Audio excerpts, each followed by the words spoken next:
वो बंदा खाएगा क्या, कमाएगा क्या, जिसका परिवार खुले हवा में बैठे हो, वो क्या कर लेगा, मेरे को ये बताओ।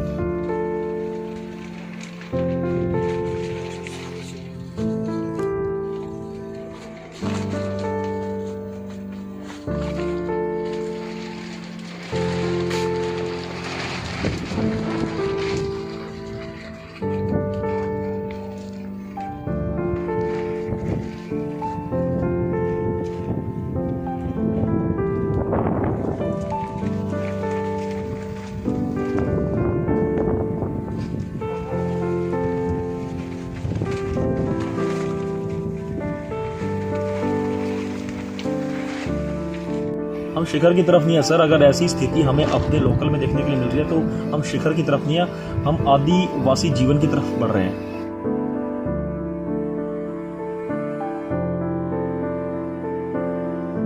भगवान का शुक्रिया अदा करना है तो धार्मिक स्थलों पे चढ़ाई मचढ़ाई मैं नहीं करता, लेकिन ऐसी जगह पे ज़रूर दीजिए जहाँ ज़रूरत हो उस चीज़ की, क्योंकि भगवान आपसे आपका पैसा नहीं मांगता है सर, भगवान आपसे आपके कर्म मांगता है, और वो कर्म इसी तरह से आते हैं।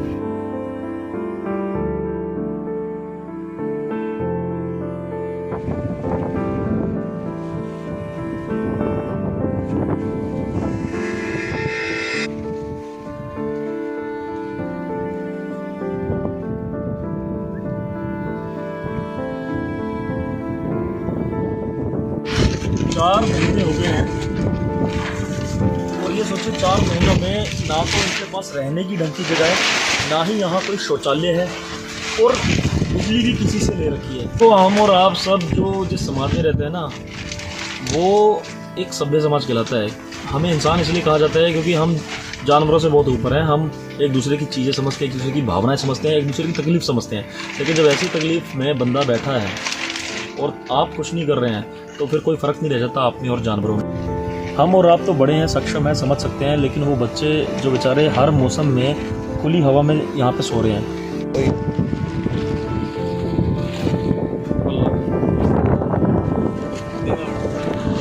गिल्ला कर ला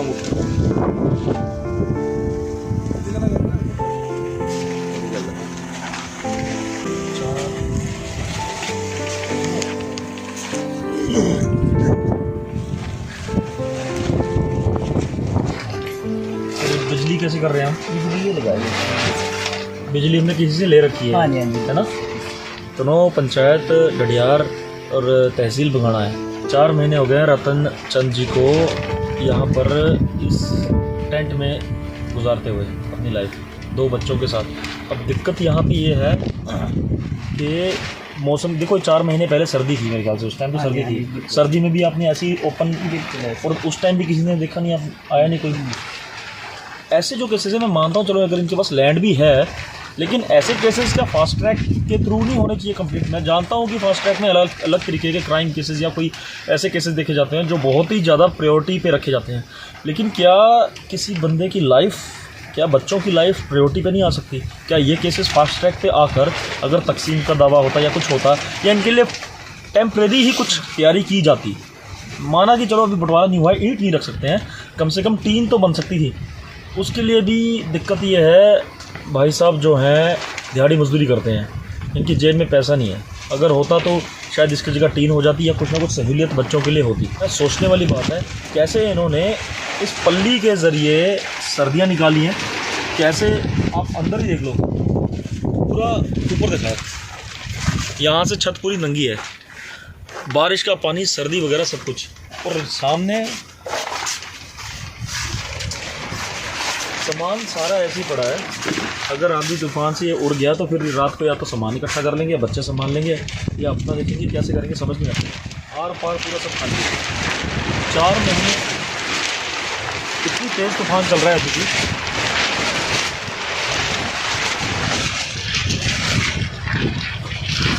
4 महीने हो गए हैं और ये सोचिए 4 महीनों में ना तो इनके पास रहने की ढंग की जगह है, ना ही यहाँ कोई शौचालय है, और बिजली भी किसी से ले रखी है। ऐसा भी क्या एक जगह पर जहाँ पे इस परिवार को कोई गांव वाले आकर मिलकर, या पंचायत, या फिर अपने मंत्री संतरी से तो क्या ही बात करनी, मैं उन पर ज़्यादा जाता नहीं हूँ, लेकिन सब लोग मिलकर एक छोटी सी टीम की व्यवस्था तो ये कर सकते हैं ताकि थोड़ा पक्का हो जाए ये जगह और बच्चों के रहने लायक बने। क्योंकि देखो हम और आप सब जो जिस समाज में रहते हैं ना, वो एक सभ्य समाज कहलाता है। हमें इंसान इसलिए कहा जाता है क्योंकि हम जानवरों से बहुत ऊपर हैं। हम एक दूसरे की चीज़ें समझते हैं, एक दूसरे की भावनाएं समझते हैं, एक दूसरे की तकलीफ़ समझते हैं। लेकिन जब ऐसी तकलीफ़ में बंदा बैठा है और आप कुछ नहीं कर रहे हैं तो फिर कोई फ़र्क नहीं रह जाता आप में और जानवरों में। ये मेरा मानना है। तो फिलहाल अब ये देख लो भाई साहब, जितना मतलब मैंने ये चीज़ हमेशा देखी है, जितना बंदा नीचे लगा होता है ना, वो उतनी इज्जत देता है सबको। हम आ रहे हैं, हमें पहुँचे लेट है, अभी रात के करीब 9:30 हो रहे हैं। 9:30 के आसपास हम पहुँचे क्योंकि कल सुबह कहीं और ज़रूरी काम पे जाना था, तो आज आना पड़ा। अब ये देख लो भाई साहब ने फिर भी इज्जत मान के लिए कुर्सियाँ लगा के रखी हैं अपनी तरफ से कि कोई आ रहा है। और इतनी रात को भी ये वेट कर रहे थे हमारा कि कोई आएगा, कोई तो सुनेगा, कोई कुछ तो स्टेप लेगा। हम लोगों को इस बारे में सोचना चाहिए। ज़िला उन्ना तहसील बंगाना का ये केस है और पल्लियों में रहा जा रहा है। और मेरे ख्याल से चूल्हा, आपका चूल्हे पे ही रोटी बन रही है, दिक्कत परेशानी। अच्छा, ये बनाई है आपने रसोई, ये भी पल्लियों से ऐसी बनाई है, वो भी रस्सियों से जकड़ी हुई है पूरी। अच्छा, ऊपर से उठ गया तरपाल? ये तरपाल ऊपर से उठ गया हुआ है। अब ये आंधी तूफान बता के तो आएगा नहीं टाइम आपको। अब अगर यही आंधी तूफान खाना बनाते टाइम आ रहा हो तो क्या, अब वो क्या संभाले बंदा, ये बताओ मुझे। कंडीशन कुछ ऐसी है कि गैस सिलेंडर भी नहीं भरा रहे हैं। आज जो है, चलो इंडियन हेल्पिंग हैंड्स के जो सेवादार हैं उन्होंने हेल्प की है, अपने भाई लोग साथ में आए हुए हैं, लेकिन हम भी कब तक करेंगे? हम हो सकता है कि हर महीने कुछ ना कुछ करते रहें, लेकिन एक परमानेंट सोल्यूशन निकल सकता है इनका। चलो परमानेंट ना सही है, टेम्परेरी ही निकाल दो, एक टेम्परेरी सोल्यूशन तो निकल सकता है। हम कम से कम इनके लिए एक टीम की व्यवस्था कर सकते हैं। आपकी रिक्वायरमेंट क्या थी फ़िलहाल के लिए? हम क्या सोच रहे थे इसके लिए? टीन वगैरह डालनी है ना, क्योंकि ये पल्लियाँ तो उड़ती जा रही हैं। अगर यहाँ पे टीन वगैरह पड़ जाए, क्योंकि हम यहाँ पर कुछ भी स्थायी रूप से तो बना नहीं सकते हैं, अभी जो है बंटवारा नहीं हुआ है। और लेकिन देखो ये चीज़ होती है कि हम सबके पास ज़मीनें वगैरह होती हैं, लेकिन कई बार बंदा फंसा हुआ होता है, क्योंकि गाँव पे जैसे बने होते हैं ना उनके। अब इनका बंटवारा नहीं हुआ है, ये कुछ बना नहीं सकते, लेकिन बच्चे तो पालने हैं ना इन्होंने, बच्चों के लिए तो कुछ करना है। और उस पर यह है कि अगर ये यहाँ पर एक ईंट भी रखते हैं या किसी तरीके से इनको कुछ सहायता ही मिल जाती है तो वो उल्टा केस पड़ता है। तो ऐसे में कुछ ना कुछ टेम्परेरी तो हम कर सकते हैं मिलकर, बच्चों के लिए, इनके लिए। मैं चाहता हूँ कि प्लीज़ आप सब लोग देख रहे हैं कि इस केस की क्या प्रायोरिटी है, क्या इस केस की ज़रूरत है और कितना ज़्यादा गंभीर है ये। हम और आप तो बड़े हैं, सक्षम हैं, समझ सकते हैं, लेकिन वो बच्चे जो बेचारे हर मौसम में खुली हवा में यहाँ पे सो रहे हैं। और मैं रिक्वेस्ट करता हूँ प्रदेश सरकार से, प्लीज़ आप ऐसी चीज़ों पर ध्यान ज़रूर दिया कीजिए। मुझे पता है ये एक रिपोर्ट बनेगी कल को, उसमें ये कह दिया जाएगा कि फलाने के पास इतनी ज़मीन है। क्या करेगा वो? उस ज़मीन को चाटेगा। जब उस ज़मीन को वो उस पर एक ईंट नहीं रख सकता, वो बंदा खाएगा क्या, कमाएगा क्या? जिसका परिवार खुले हवा में बैठे हो, वो क्या कर लेगा? मेरे को ये बताओ। उसके पास कितनी बड़ी ज़मीन हो, लेकिन उस ज़मीन पे अगर वो एक ईंट नहीं रख सकता, अपने बच्चों के लिए उस पर अनाज ढंग से नहीं उगा सकता, तो वो क्या फ़ायदा उस ज़मीन का?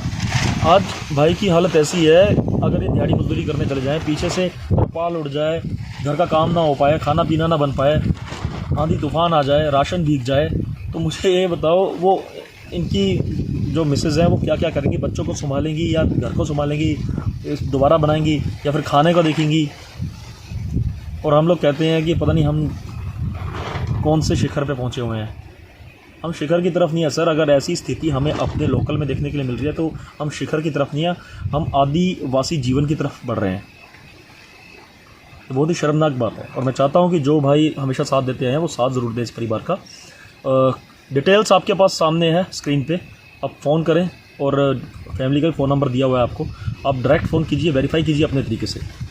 लेकिन मैं ये चाहता हूँ कि प्लीज़ साथ ज़रूर दीजिए, क्योंकि ये जो चीज़ें हैं ग्राउंड लेवल पे, ये हर कोई आप तक पहुँचाता नहीं है। और अगर पहुँची है ना, अगर आपके कानों तक ये आवाज़ पहुँची है तो शुक्र मानिए उस ऊपर वाले का, उसने आपको चुना है, आपको एक मौका दिया है कि ये सेवा यहाँ आपकी लगनी चाहिए। आप सक्षम हो, भगवान ने आपको हर तरह से सक्षम बनाया हुआ है।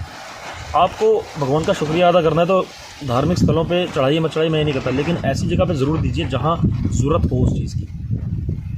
क्योंकि भगवान आपसे आपका पैसा नहीं मांगता है सर, भगवान आपसे आपके कर्म मांगता है, और वो कर्म इसी तरह से आते हैं। फ़िलहाल इस घर को ज़रूरत है आपके सहयोग की, और यहाँ कुछ टीन के पत्रे वगैरह लगाने हैं, और उसमें हम सोच रहे हैं कि एंगल्स वगैरह जो भी खर्चा होगा वो सब हम सब सेवा स्वरूप इस घर तक पहुँचाएंगे।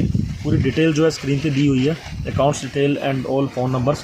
तो मैं चाहता हूँ आप प्लीज़ कुछ ना कुछ योगदान ज़रूर दें, और अगर आर्थिक रूप से मदद नहीं कर सकते आप तो एक छोटी सी मेहनत है वो ज़रूर कर लीजिएगा, शेयर ज़रूर कर दीजिएगा, क्योंकि हो सकता है किसी ऐसे तक पहुँच जाए जो आर्थिक मदद कर दे, और उससे आपका योगदान रहेगा सर, क्योंकि आपने शेयर किया है तो भगवान ने आपको चुना है माध्यम। तो प्लीज़ शेयर ज़रूर कीजिएगा।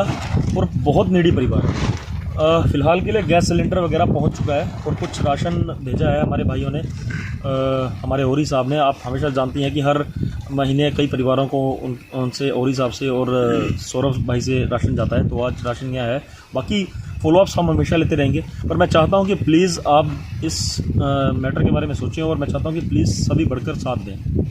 और एक बात हमेशा जो मैं कहता हूँ वो हमेशा याद रखिए, ध्यान में रखिए, इंसानियत से बड़ा कोई धर्म नहीं है, सेवा से बड़ा कोई कर्म नहीं है। जय हिंद, जय हिमाचल।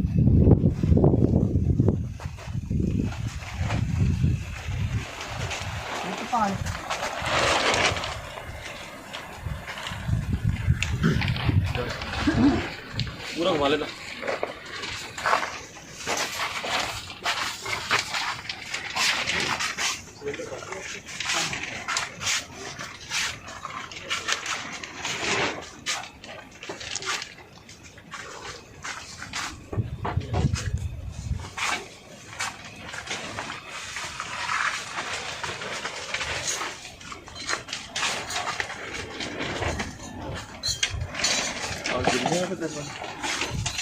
दिन में तो आप नहीं जाएंगे।